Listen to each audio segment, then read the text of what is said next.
नमस्कार दर्शक बंधु आज कृषि दर्शन कार्यक्रम को आपण मानक स्वागत। आम आशा कर चाषी भाई मैंने वर्तमान समय भल थे। दर्शक बंधु वर्तमान वर्षा दिन चाषबास निहाती भाव में परिवर्तन आसुव जेहेतु ऋतुचक्र परिवर्तन धारा आम चाषी भाई टे कृषि कार्य करुच्ची निहाती भाव में से ऋतु अनुजाई से विभिन्न प्रकार कृषि कार्य करुवा और नुआ नुआ पद्धति आपणे कृषि कार्य करुथो बोली आमे आशा करुछु।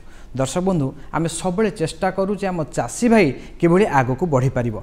तेबे बड़ समस्या होउची जेतेबेले वर्षा दिन आसुची तापर खरा दिन आसुची तापर शीत दिन आसुची एई सबु समय मध्य रे आपण माने किभली कृषि कार्य करिवे काहेकि ना ऋतु अनुजाई विभिन्न कृषि कार्य ता सहित विभिन्न प्रकार नुआ नुआ समस्या। व्यस्त होंतुनी आपणक सहित रही कृषि दर्शन आमर चेष्टा ही सैया रही जेतेबेले चाषी भाईटे अक्लांत परिश्रम करे से निहाती भाव में तार परिश्रमर फल किभली पाइबो कृषि क्षेत्र में आग को बढ़िबो सफलता हासिल करिबो। आमर मध्य संकल्प रही आमे मध्य कृषि को आहुरी मजबूत करिबु आम चाषी भाईर मुहरे चेन्नई हस फुटाइबु। आसंतु एई लक्ष्य नहीं आरंभ करिबा आजर कार्यक्रम जार ना कृषि दर्शन। समय बदली दर्शक बंधु पूर्व भली कृषि क्षेत्र में केवल पुरुष माने आउ काम करना समय क्रम वर्तमान आमर महिला माने कृषि क्षेत्र में एक मुख्य भूमिका ग्रहण करुछंती। यह संभव हो पारिछि स्वयं सहायक गोष्ठी माध्यम स्वयं सहायक गोष्ठी माध्यम आमर महिला माने विभिन्न प्रकार कृषि कार्य करुछंती। निहाती भाव में से व्यावसायिक कृषि करुछंती। जय देखा जाए यही स्वयं सहायक गोष्ठी माध्यम आम राज्यर अनेक महिला वर्तमान चाषबास कर एथिरे सफलता मध्य पाइछंती। सेमाने कृषि उद्योगीर नुआ परिचय मध्य सृष्टि करिछंती। आम मध्य निश्चित भाव में चेष्टा करुछु जे स्वयं सहायक गोष्ठी माध्यम किभली आमर महिला चाषी माने आहुरी आगो को बढ़ी पारिबे कृषि क्षेत्र में सेमानंकर किभली आहुरी भागीदारी वृद्धि पाइबो सेथिबें सरकार पक्षर विभिन्न साहाय्य सहयोग जोगाई दिया जाउछि। कृषि ऋण जोगाई दिया जाउछि। महिला मानक पई विभिन्न प्रकार सब्सिडीर व्यवस्था रही एवं जदि से क्लस्टर भितर कृषि कार्य करुछंती सेमानक पई स्वतंत्र सहायता मध्य जोगाई दिया जाउछि। आसंतु एहा उपर आधारित कार्यक्रमटे देखिबा स्वयं सहायक गोष्ठी माध्यम रे चाषबास।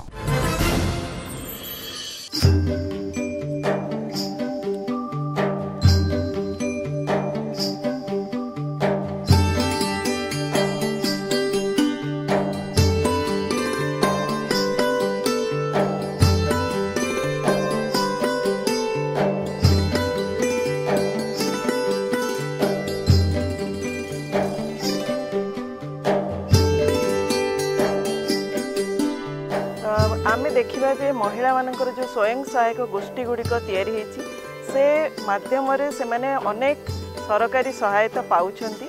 सेही सरकारी सहायता को व्यवहार करी से माने किपरि चाष कार्य रे नियोजक करि परिबे। जेपरि आपण देखंतु छतु चाष हेउ महु चाष हेउ पनीपरिबा चाष हेउ किंबा आपणकर छतु उत्पादन हो सारिबा परे सेथिरु अनेक मूल्ययुक्त खाद्य पदार्थ मध्य प्रस्तुत करी ताकू बिक्री बटा करी मध्य से माने 2 पैसा रोजगार करि परिबे।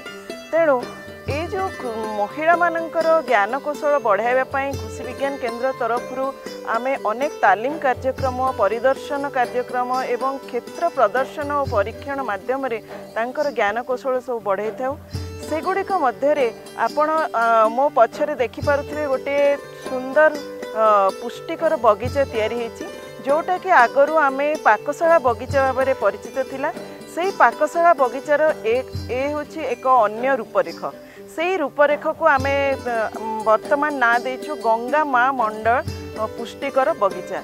यही बगीचा रे महिला माने तांकर 4 ରୁ 5 जन परिवार पई खाद्य जो आमर 300 ग्राम पनीपरिबा खाइबा आवश्यक से सबू से माने पाइला परे सेथिरु जो अधिक पनीपरिबा मिलिबो ताकू से माने बिक्री मध्य करि परिबे। एही पुष्टिकर बगीचाटी 7टी विभाग रे विभक्त होईछि कारण सप्ताहर 7 दिन अनुसार एही बगीचा रे से माने पनीपरिबा उत्पादन करिवे एवं प्रत्येक दिन 2-3टी तांकर जो तरकारी से माने करंती तांको पाकशाला रे ताकू प्रस्तुत करिया पई से माने एथिरु पनीपरिबा पाई परिबे। तेणु पर्यायक्रमे प्रत्येक दिन से माने तांकर पाकशाला बगीचारू जो 300 ग्राम पनीपरिबा प्रत्येक व्यक्ति खाइबा आवश्यक सेथिरु 120 ग्राम शाग जातीय 90 ग्राम मूल और कंद जातीय एवं आउ 90 ग्राम अन्य पनीपरिबा मध्य पाई परिबे। ए तो गला आपणकर पाकशाला बगीचार एक रूपांतरीकरण ता सहित सेमाने करिपारिबे या सहित महू चाष करिपारिबे एठी मध्ये आउरी आमे महू बाक्स काहेकि लगेइछु कारण महू चाष कले आमर पराग संगम माध्यम फसलर उत्पादन बढ़ी थाए तेणु ए ज्ञान कौशल मध्य सेमाने ताकु प्रयोग करिपारिबे महू चाष करिया पई सेमानकु तालीम नेबाकु हेबो कारण एक दक्षता भित्तिक चाष जो थिरे कि सेमाने गोटे बाक्सरु वर्षकु 3 ରୁ 4 केजी महू अमल करिवे एवं दल को मध्य विभाजन करी प्रत्येक बाक्सरु हाराहारी 4 ରୁ 5 हजार टंका पर्यंत रोजगार करिपारिबे जदि गोटे एकर रे आमे 3टी महू बाक्स लगाइबा ताहले फसलर उत्पादन बढ़िया सहित से मध्य किछि रोजगार करिपारिबो तापरे मु एठी कहि रखिबी छतु चाष महिला माने बहुल भाव में करुछंती किंतु छतु चाष को वैज्ञानिक प्रणाली रे आपण थाक करिकी ताकू आपण करि परिबे एवं नड़ा को निश्चित भाव में विशोधन करिवे आउ जो छतुटी को जेतेबेले तोड़िबे ताकू परिष्कार परिच्छन्न करी ताकू पैकेजिंग करी मध्य आमे मार्केट रे बिक्री करिबा ताकू आमे श्रेणीभुक्त करिबा छोट छतु बड़ छतु करी ग्रेडिंग जो कहा जाउची ग्रेडिंग करी मध्य आमे स्वयं सहायक गोष्ठी माध्यम रे जदि बिक्री बटा करिबा ताहले छतुरे आमे आउ 2 पैसा लाभवान हेई परिबा ता सहित आमे देखिबा छतु जेतेबेले हमर वर्ष तमान चाष करा जाय पाळ छतु एवं शीत दिने ढिंगिरी छतु ए जो ढिंगिरी छतु चाहिदा टिके कम थिबारु सेथिरु आमे विभिन्न प्रकार मूल्ययुक्त खाद्य पदार्थ प्रस्तुत करी स्वयं सहायक गोष्ठी माध्यम रे आमे ताकू बिक्री बटा करिबा जेमति आपण छतुरे बड़ी प्रस्तुत करि परिबे छतुरे पांपड़ प्रस्तुत करि परिबे छतु को सुखाई के ड्राई करिके ताकू बिक्री करि परिबे छतुर आचार करि परिबे एहा फल रे सेमाने ताकू आगो को बिक्री करी ताकू तांको स्वयं सहायक गोष्ठीर लेबलिंग करिकी ताकू मार्केट रे बिक्री करिवे लेबलिंग हे साला परे ताकू ब्रांडिंग मध्ये जदि करा जाय ताहले मध्य मार्केट रे तार चाहिदा वृद्धि पाइबो महिला माने साधारणतः फूल को बेसी भल पाई थांती तेणु महिला माने सदा बेले फूल चाष प्रति आग्रही होती तेणु सेमाने जो स्वयं सहायक गोष्ठी जो 15 ରୁ 20 जन महिला अछंती सेमाने जदि गोटे जमी को लीज नेकी किंबा कहार जदि बड़ आकार किछि जमी रही जाइछि ताहले मध्य सेमाने मिसिकरी फूल चाष करि परिबे फूल चाष रे वर्तमान आमे गोलाप चाष करि परिबा गेंडू फूल चाष करि परिबा रजनीगंधा चाष करि परिबा एवं मल्ली फूल चाष मध्य करि परिबा एई चारोटी फूलर बाजार रे चाहिदा अनेक रहिछि स्वयं सहायक गोष्ठी साधारणतः आमर ओडिशा रे बहुत हेई गलानी जो महिला माने सेठी एकत्रित होउछंती तांकर इच्छा एवं डिसीजन मेकिंग जो रहुची सेटा सदाबेले गोटे प्रकार हवा दरकार नहले तांको मध्यरे मनोमालिन्य हेउची एवं स्वयं सहायक गोष्ठीर जो मूल लक्ष्य रोची जे सेमाने किपरि 2 पैसा रोजगार करिवे ताहा नहई केवल पैसा डिपोजिट करिबा एवं ऋण नबारे सीमित रही जाउची तेणु सेमाने स्वयं सहायक गोष्ठी जेतेबेले करूचंती तार परिचालना ठीक भाव में करिया दरकार खाता गुड़िक सेमाने ठीक भाव में मेंटेन करिया दरकार प्रति 15 दिन रे सेमाने तार मीटिंग करिया दरकार ग्रुप डिस्कशन माध्यम रे सेमाने कोनोसी आनुष्ठानिक कार्य मध्य करिया दरकार फल रे तांकर स्वयं सहायक गोष्ठी को देखी अन्य स्वयं सहायक गोष्ठी माने मध्य अनुप्राणित होई परिबे शस्य जातीय फसल जेतबेले मु शस्य जातीय फसल कहली आपण कौन चिंता कले ओडिशार लोक निहाती भाव में धान ही प्रथमे आपणक चिंता को आसीथिबो आम राज्य में शस्य जातीय फसल भितर अधिक चाष करा जाउथुबा फसलटी होउछि धान जहाँकि आम चाषी भाई को निहाती भाव में वर्तमान समय सफलता आनी देउछि आम राज्यर जेकोसी प्रांत को जीवे आमर चाषी भाईटा निश्चित भाव में तार जमी धान चाष करुथुबो धान चाष अधिक संख्यार करिबारे मध्य आम राज्य निहाती भाव में अग्रणी आम चाषी भाई माने मध्य विभिन्न प्रकार पद्धति जदि मु उदाहरण स्वरूप कहे श्री पद्धति रे मध्य धान चाष करुछंती धान चाष करी से माने अधिक उत्पादन करुछंती जदि विगत दिन मानकर अंक को आपण देखिबे आम राज्य वर्तमान धान चाष रे मध्य आग को बढ़ीचे और पूर्व अपेक्षा आमे अधिक धान उत्पादन करि परिछे यह सफल होई परिछे आम चाषी भाई मानकर कठोर परिश्रम सहित आम राज्य रे सरकारनकर जो साहाय्य सहयोग रही ता सहित जो प्रोत्साहन रही किंतु बड़ कथा होउछि धान चाष रे परिचालना किभଳି भाବରେ ଆମ ଚାଷୀ ଭାଇମାନେ ଧାନ ଚାଷ ପରିଚାଳନା ସମ୍ପର୍କରେ ଜାଣିବେ। ସେଥିପାଇଁ କୃଷି ଦର୍ଶନରେ ଆମର ସ୍ୱତନ୍ତ୍ର ଅଧ୍ୟାୟ ଦେଖନ୍ତୁ।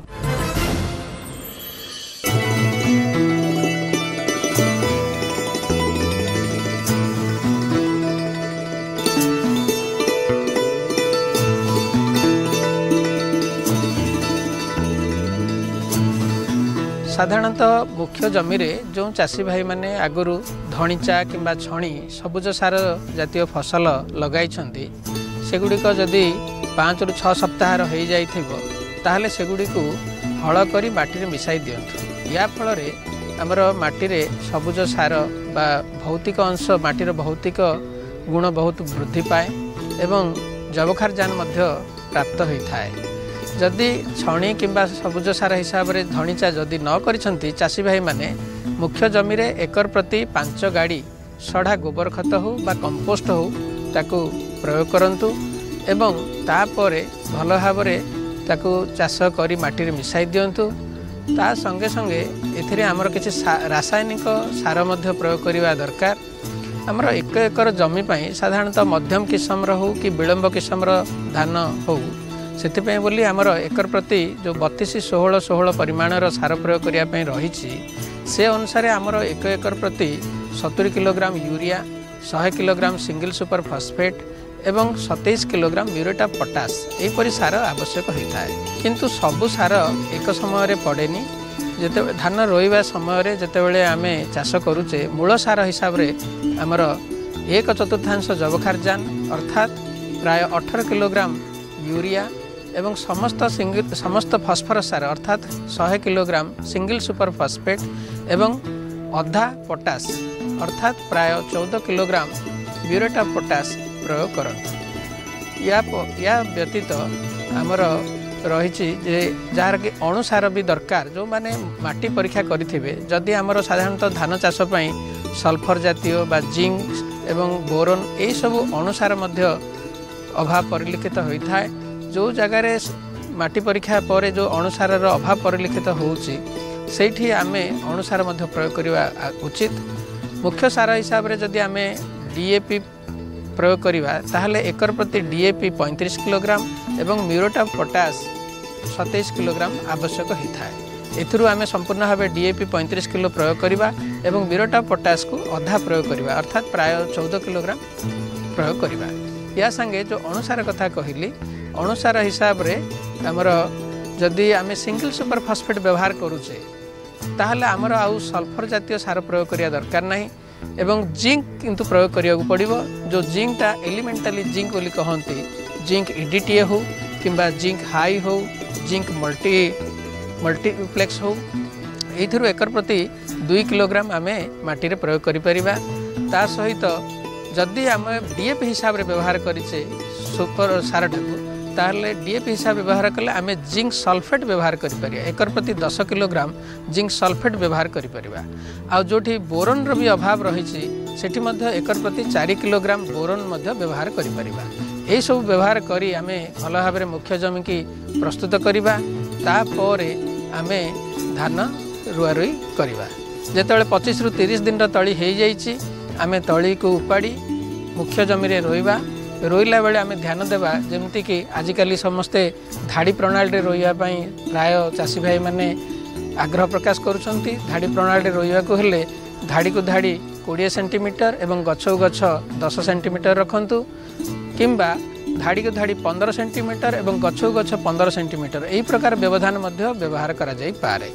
जेपर कि गोटे वर्ग मीटर रे पाखापाखि 49 ରୁ 50 टी गछ रहिबो। लगे सारा पर आमर बायोसार आम प्रयोग करिपरिबा। धान रुआर प्राय 1 सप्ताह पर आम बायोसार बा जैविक सार हिसाब रे आजोला किंबा नीलहरित शैवाल प्रयोग करिपरिबा। जदि आम आजोला प्रयोग करुचे ताहले एकर प्रति 4 क्विंटाल आजोला आम आनी एकर प्रति चारिआडे बिंछिदेबा किंबा जदि नीलहरित शैवाल ताहले एकर प्रति 6 किलोग्राम नीलहरित शैवाल ताकु गुंड करिकरी चारिआडे आम बिंछि देई परिबा। यही जदि आम जैविक सार प्रयोग करुचे ताहले 3 सप्ताह बेलू जमी रे एगुड़िक प्रचुर भाव में माड़ी जाती एवं 3 सप्ताह बेलू आम कौन करवा ना पानी टिके काटी देकरी एगुड़ा जिते आम जो घास बछा जंत्र अच्छी ताकू जदि आम चलेबा ताहले एगुड़ाक सब माटी मिसी जाती। प्रत्येक क्षेत्र में ज्ञान आपण मध्य रूपांतरण आनी थाए। जेकोसी क्षेत्र में नुआ नुआ तथ्य जानती आपण मैंने जदि कार्य लगाई था आपणकर सफलतार धारा को आहरी त्वरान्वित करें से परिलक्षित होता है कृषि क्षेत्र में।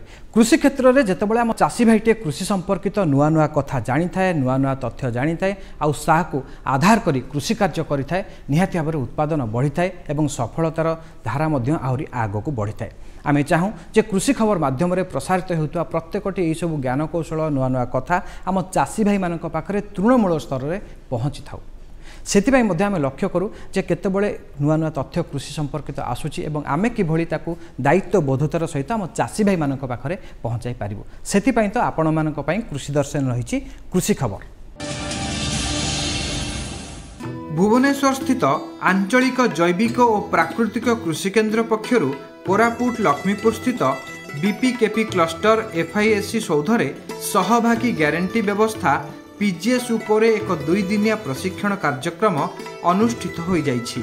एथिरे राज्य सरकार को अधिकारी और आरआरटीएस रो वैज्ञानिक माने उपस्थित थिले। उद्घाटनी दिवस रे भुवनेश्वर स्थित आरसीओ एनएफ रो सहकारी निर्देशक एसआर रंगले पीजीएस प्रमाणीकृत एवं जैविक कृषि रे एहार गुरुत्व उपरे प्रशिक्षण देइथिले। कोरापुट रे 1000 हेक्टर परिमित अंचल रे 50टी क्लस्टर रो 1000 रु अधिक चाषी 2022 रु पीजीएस व्यवस्था रे पंजीकृत होइछन्ते एवं वर्तमान सेमाने संयोजनार 3य वर्ष रे अछन्ति। एथि सहित जैविक पद्धति रे उत्पादित फसल रु सेमानकर ब्रांड प्रतिष्ठा करिवार सुजोग रहिछि। एही 2 दिनिया प्रशिक्षण कार्यक्रम रे एडीए श्री कान्हूचरण दास, ADM Prakash Rao, ADA doctor Shubhashree Bandita, सहकारी निर्देशक डॉक्टर परशुराम सियाल एवं बीओ श्री सूर्यकांत नायक जैविक कृषि और जैविक प्रमाणीकृत उत्पाद पई प्रोत्साहन और सचेतनता सृष्टि उपरे वक्तव्य प्रदान करथिले। सिम्पेड प्रतिनिधि श्री मंगराज स्वाई और श्रीमती अनुत्यांक समेत एडीओ सर्कल विभिन्न ब्लॉक रु 20 रु अधिक प्रतियोगी भाग नैथिले। छेली पालन एक लाभजनक व्यवसाय जहाँ कम खर्च और कम समय रे अधिक लाभ प्रदान करिथाए। किंतु एही छेली पालन समय आमर चाषी भाई भौणी माने केते गुड़िए दिग प्रति ध्यान देवा निहाती आवश्यक। सेगुड़िक हेले छेली पालन करने को हेले प्रथमे उन्नत प्रजातिर छेली पालन करने आवश्यक। छेली पालन को आपण जो जगार करने को चाहूँगी सेठारे जंगल थिबा दरकार जहाँ फल रे छेली माने चरी बुली खाद्य संग्रह करिथांती। एथि सहित खाद्य खर्च मध्य कमी थाए। छेली गुहाल को सर्वदा सफा सुतरा रखंतु जहाँ फल रे छेली मानकु चर्म रोग हेबार आशंका खूब कम रही थाए। एक संतुलित खाद्य प्रस्तुत करंतु जहाँ विभिन्न बयस और वर्गर छेली मानकु बढ़िबारे साहाय्य करिथाए। छेली पालन रे नियमित भाव में टीकाकरण कराई नियंतु जहाँ फल रे रोग प्रतिषेधक क्षमता छेली मानकर बढ़िबारे साहाय्य करिथाए। छेली छुआ जन्म हेबा परे तार उपयुक्त जत्न नियंतु जहाँ भविष्यत रे एक उन्नत मानर छेली होई परिबो। छेली पालन संपर्क में अधिक जानिबा को हेले निकटस्थ प्राणी चिकित्सा अधिकारी सह जोगाजोग करंतु। आम राज्य परिवेश और परिस्थिति हिसाब से छेली पालन को बहुत भल भाव सुहाए।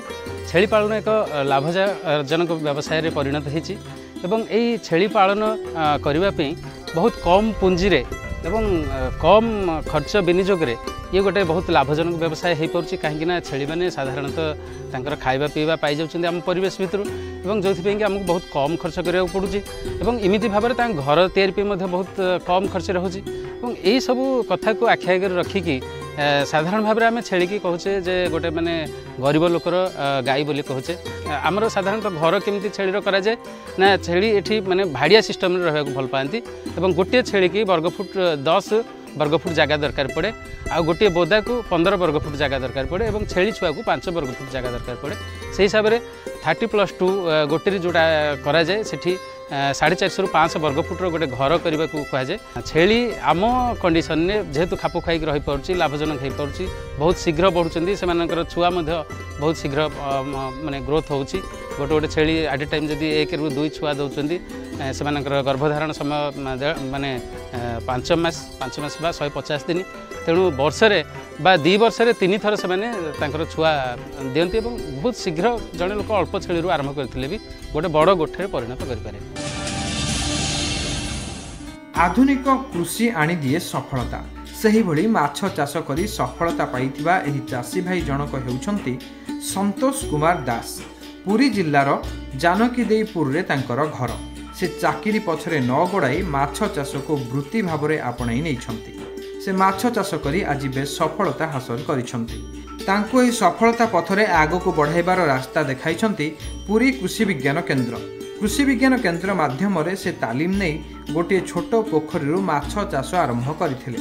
ସେଥିରେ ତାଙ୍କୁ ଅଧିକ ଲାଭ ମିଳିଥିବାରୁ ସେ 15 ଏକର ଜାଗାରେ ମାଛ ଚାଷ, ଚିଙ୍ଗୁଡ଼ି ଚାଷ, ଏଥିସହିତ ଯାଆଁଳ ଚାଷ ମଧ୍ୟ କରୁଛନ୍ତି। ଏହି ମାଛ ଚାଷ କରି ସେ ଗୋଟିଏ ଘର ସହିତ ଗାଡ଼ି ମଧ୍ୟ କିଣିଛନ୍ତି। ଏଥିସହିତ ଘରର ଖର୍ଚ୍ଚବାଚ ମଧ୍ୟ କରିପାରୁଛନ୍ତି। ନିଜର ସଫଳତା ସମ୍ପର୍କରେ ସେ କୁହନ୍ତି, କେବିକେ କୃଷି ହୋଇନି କିନ୍ତୁ ସାକ୍ଷୀ ଗୋପାଳ ଯେଉଁ ଅଛି, ମୁଁ ସେଠି ଗଲି। ସେଠୁ କିଛି ଦିନ ଶିକ୍ଷା ନେଲି, ନେଇକରି ସେଠୁ ଶିଖିଲା ପରେ ମୁଁ ଚାଷଟା ଆରମ୍ଭ କଲି। ଭଲ ଭାବରେ ଚାଷ ବହୁତ ଜୋରସୋର ଚଲେଇଲି। ମାନେ ଏକର ଜାଗାରୁ ମୁଁ 10-15 ଏକର ଚାଷ କରୁଛି। ମାଛ, ରୋହି, ଭାକୁର, ଗ୍ଲାସ୍ କାର୍ପ, ଅମୁଲ କାର୍ପ, ଚିଙ୍ଗୁଡ଼ି ସବୁ ଭେରାଇଟି ଚାଷ କରୁଛି। ଯାହାର ବି ବାହାର ସପ୍ଲାଏ ଦେଉଛି। ଉନ୍ନତି ହେଲିକା ମୁଁ ଏବେ ଗୋଟେ ଘରଟେ ସେଇ ଚାଷ ବିନିମୟରେ ଆମର କିଛି ବାପା କିଛି କରନ୍ତିନି, ଗୋଟେ ଚାଷ କରି ଗୋଟେ ଘରଟେ କରିଛି। ଗାଡ଼ି ଘୋଡ଼ା ସବୁ ମୋର କରିଛି ଆଜ୍ଞା, ସବୁ ଚାଷରେ କରିଛି ଆଜ୍ଞା। କେଉଁଠି ଆମେ କାହାକୁ କିଛି ମୂଲ୍ୟ ମଜୁରୀ କାମ ଚାଷ ଆମେ କରୁ। ସେଥିରେ ବହୁତ ଖୁସି ଅଛି ଆଜ୍ଞା, ଚାଷରେ କରି ବହୁତ ଖୁସି ଅଛି। କାଣ୍ଡବିନ୍ଧା ପୋକ, ପତ୍ରମୋଡ଼ା ତଥା ପତ୍ରଖିଆ ସମ୍ଭାଳିବାକୁ ପୋକର ନିରୀକ୍ଷଣ ଓ ନିୟନ୍ତ୍ରଣ ପାଇଁ ବୁଣିବାର 30 ଦିନ ପରେ ଏକର ପିଛା ଗୋଟିଏ ଆଲୋକ ଜନ୍ତା ବା ଲାଇଟ୍ ଟ୍ରାପ୍, 8ଟି ସଂଘ ଆକର୍ଷକ ଜନ୍ତା, ଫେରୋମେନ୍ ଟ୍ରାପ୍ ବ୍ୟବହାର କରନ୍ତୁ। 3 ସପ୍ତାହ ପରେ ଫେରୋମେନ୍ ଟ୍ରାପ୍ରେ ଥିବା ଲିଓରକୁ ବଦଳାଇ ଦିଅନ୍ତୁ। ବର୍ତ୍ତମାନ ବର୍ଷା ଋତୁରେ ଦୁଧିଆଳି ଗାଈମାନଙ୍କୁ ମାଷ୍ଟାଇଟିସ୍ ରୋଗ ହେବାର ସମ୍ଭାବନା ରହିଛି। ବର୍ଷା ଦିନେ ଗାଈ ଗୁହାଳ ଓଦା ଅପରିଷ୍କାର ରଖିଲେ ଏହି ରୋଗ ଅଧିକ ହେବାର ସମ୍ଭାବନା ରହିଛି। ଏହି ରୋଗ ହେବା ଦ୍ୱାରା ଦୁଗ୍ଧ ଉତ୍ପାଦନ ହ୍ରାସ ପାଇଥାଏ। ଏହାର ନିରାକରଣ ପାଇଁ ନିକଟସ୍ଥ ପ୍ରାଣୀ ଚିକିତ୍ସକଙ୍କ ସହ ଯୋଗାଯୋଗ କରନ୍ତୁ ଏବଂ ଉଚିତ ସମୟରେ ଟିକାକରଣ କରାଇ ନିଅନ୍ତୁ। ଦର୍ଶକ ବନ୍ଧୁ, ଆପଣମାନେ ଜାଣିଥିବେ ଅନେକ ଲୋକ ରହିଛନ୍ତି ଯେଉଁମାନେ କି ସମୟ ସମୟ କହୁଥିବେ ଯେ ବଜାର ଅବସ୍ଥା ବର୍ତ୍ତମାନ ମାନ୍ଦା ରହିଛି, ବଜାରରେ ଉନ୍ନତି ଆସିଛି। ଆପଣମାନେ ଭାବୁଥିବେ ଯେ ପ୍ରକୃତରେ ବଜାରରେ ମାନ୍ଦାବସ୍ଥା କ'ଣ, ଉନ୍ନତି କ'ଣ? ତାହା ହେଉଛି ସେୟାର ବଜାରର କଥା। ଏ ହେଉଛି ଗୋଟେ ଛୋଟିଆ ଉଦାହରଣ। କାହିଁକିନା ଯେ ସେୟାର ବଜାରରେ ଟଙ୍କାଟିଏ ଲଗାଇଛି ସେ ଭାବୁଥାଏ ଯେ ବଜାରରେ ଯଦି ଉନ୍ନତି ଆସିଛି ସେ ମଧ୍ୟ 2 ପଇସା ଭଲ ଆୟ କରିପାରିବ। ଆମ କୃଷି ଖବର କଥା ଯଦି ଆଲୋଚନା କରାଯାଏ ଏବଂ ବଜାର ଦର କଥା ଯଦି ଆଲୋଚନା କରାଯାଏ ତାହା ମଧ୍ୟ ଠିକ୍ ସେହିପରି। ଆମ ଚାଷୀ ଭାଇଟିଏ ପାଇଁ ଏହା ବେଶ୍ ଗୁରୁତ୍ୱପୂର୍ଣ୍ଣ। ଆମ ଚାଷୀ ଭାଇଟି ଯଦି ନିଜର କୃଷିଜାତ ସାମଗ୍ରୀର ବଜାର ଦର କ'ଣ ରହିଛି ତାହା ଜାଣିବ, ବଜାର ସହିତ ସବୁ ସମୟରେ ଯୋଡ଼ି ହୋଇ ରହିପାରିବ, ତେବେ ନିଶ୍ଚିନ୍ତ ଭାବରେ ତାକୁ ସଫଳତା ମିଳିବ ଏବଂ ସେ ଯେଉଁ ତା'ର ଉତ୍ପାଦିତ ସାମଗ୍ରୀ ରହିଛି ତାକୁ ସଠିକ୍ ଦରରେ ସଠିକ୍ ସମୟରେ ଖାଉଟିଙ୍କ ପାଖରେ ପହଞ୍ଚାଇ ପାରିବ, ବ୍ୟବସାୟୀଙ୍କ ପାଖରେ ପହଞ୍ଚାଇ ପାରିବ ଆଉ ଅଧିକରୁ ଅଧିକ ଲାଭ ପାଇପାରିବ। ସେଥିପାଇଁ ଆସନ୍ତୁ ଦେଖିବା ଚଳିତ ସପ୍ତାହରେ ଆମର କୃଷି ସମ୍ପର୍କିତ ବଜାର ଦର କ'ଣ ରହିଛି।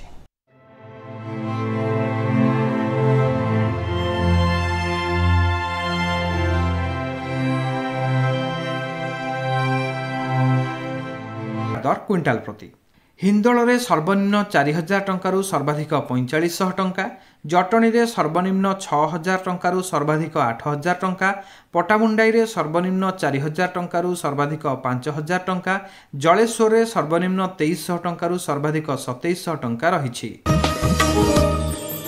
ପିଆଜର ବଜାର ଦର କ୍ୱିଣ୍ଟାଲ ପ୍ରତି ଝାରସୁଗୁଡ଼ାରେ ସର୍ବନିମ୍ନ 4000 ଟଙ୍କାରୁ ସର୍ବାଧିକ ମଧ୍ୟ ସେହି 4000 ଟଙ୍କା, ଡମଣହାଟରେ ସର୍ବନିମ୍ନ 4000 ଟଙ୍କାରୁ ସର୍ବାଧିକ 4500 ଟଙ୍କା, ବୌଦ୍ଧରେ ସର୍ବନିମ୍ନ 4000 ଟଙ୍କାରୁ ସର୍ବାଧିକ 5000 ଟଙ୍କା ଏବଂ କାମାକ୍ଷାନଗରରେ ସର୍ବନିମ୍ନ 4000 ଟଙ୍କାରୁ ସର୍ବାଧିକ 4400 ଟଙ୍କା ରହିଛି।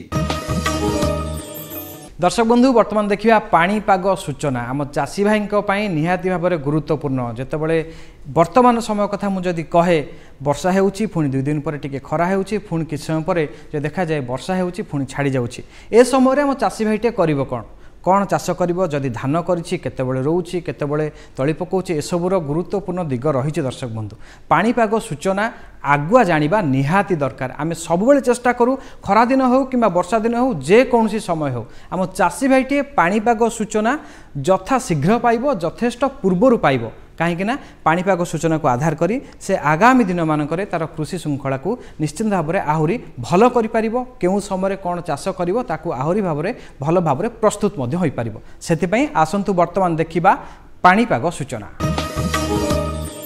अनुमान करा जाउछि राज्यर पाग सुखिला रहिबा सहित केतेक जिल्ला रे मध्यम धरणर वर्षा लागि रहिबार संभावना रहिछि। वर्तमान आसंतु जानिबा विभिन्न स्थान रे कौन रहिछि तापमात्रा। भद्रक रे सर्वनिम्न 25 डिग्री रु सर्वाधिक 29 डिग्री, नयागढ़ रे सर्वनिम्न 24 डिग्री रु सर्वाधिक 31 डिग्री, पुरी रे सर्वनिम्न 25 डिग्री रु सर्वाधिक 31 डिग्री एवं कोरापुट रे सर्वनिम्न 19 डिग्री रु सर्वाधिक 29 डिग्री तापमात्रा रेकर्ड करा जाइछि।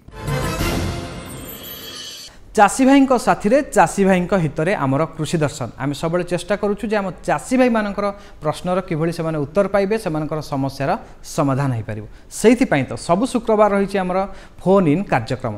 चलित सप्ताह में दर्शक बंधु आमर फोन इन कार्यक्रम रही मुझे विषय वस्तु और टेलीफोन नंबर कही रखुच्छी अनुरोध आपण मैंने आमको विषय संपर्कित प्रश्न करेंगे। तेबे चलित सप्ताह फोन इन कार्यक्रम विषय वस्तु कौन दर्शक बंधु विषय वस्तु होची राशि चाष एथिपाई आपण माने हमको फोन करि परिबे आमर नंबर हेउची 067423000138। आपण माने फोन इन कार्यक्रम विषय वस्तु जानिले एवं फोन नंबर मध्य जानिले आशा करुच्ची अधिकरु अधिक संख्यार आम चाषी भाई माने एथिरे भाग नेबे एवं राशि चाष संपर्कित सेमानकर जहाँ प्रश्न रही आपण माने आमको फोन करी जणाइबे। आमर विशेषज्ञ मध्य स्टूडियो रे उपस्थित रहिथिबे आम चाषी भाई मानकर प्रश्नर उत्तर रखिबे। आज समय शेष होइछि दर्शक बंधु मु आपण मानंठारु विदाय नेबी ते विदाय नेबा पूर्वरु कहि रखिबी आपनकु आमर कार्यक्रम किभଳି लागुछि से नै आपनकर सुचिंतित मतामत चिठी लिखि आमको निश्चय जणांतु। ता सहित आमको social media page Twitter Facebook एवं यूट्यूब रे मध्य निश्चय फॉलो लाइक एवं शेयर करंतु। तेबे चिठी लिखिया पई आमर ठिकाना हेउछि कृषि दर्शन मार्फत दूरदर्शन केंद्र भुवनेश्वर 751005। आमर ईमेल एड्रेस हेउछि kdbbsr@hotmail.com।